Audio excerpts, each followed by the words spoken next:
When was my last period? I calculated backward. 2 months. I had gone off the pill the year before, but we practiced the horribly named rhythm method in which we avoided sex during my supposedly fertile times. My blood chilled further as I realized I was bloated too. "Tom," I whispered.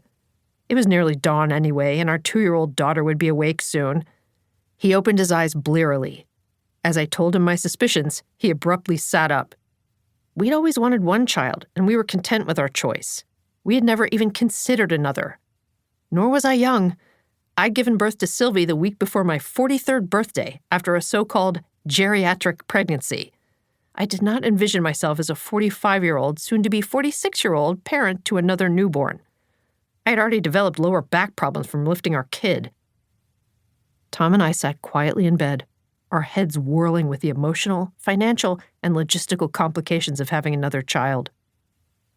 Finally, he reached over and squeezed my hand. "If this turns out to be a pregnancy, well then," he broke off, then gathered himself. "Well then, we'll make it work." I covered his hand with mine.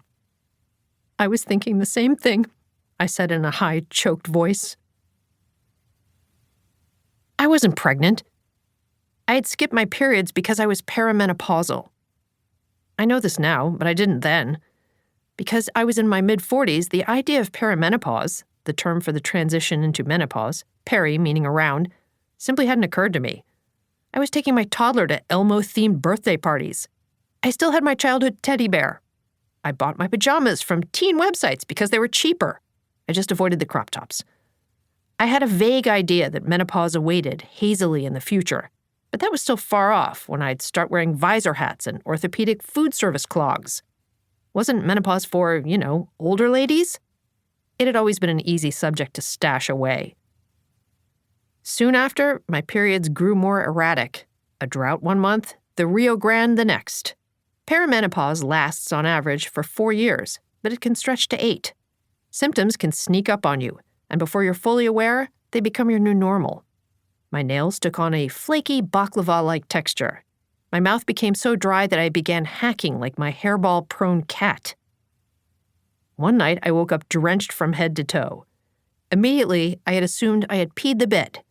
When you're a former bedwetter, you never quite outgrow the feeling of, "Oh Lord, I did it again." My last incident had been in high school when I'd received a coveted invitation to a sleepover at Kim Johnson's house. Every moment of that night is etched upon my brain. First, we watched a Love Boat episode starring Sherman Hemsley and Jacqueline Smith while guzzling can after can of grape Shasta. When it was time for bed, Kim's older brother Raymond commandeered their one bathroom for what seemed like hours. What could he be doing in there, I remember thinking naively. Eventually, as I nervously waited in one of Kim's twin beds for Raymond to leave, I fell asleep. Later that night, I was horrified to discover that I had duly peed Kim's bed. This would be all over the school Monday morning unless I acted quickly.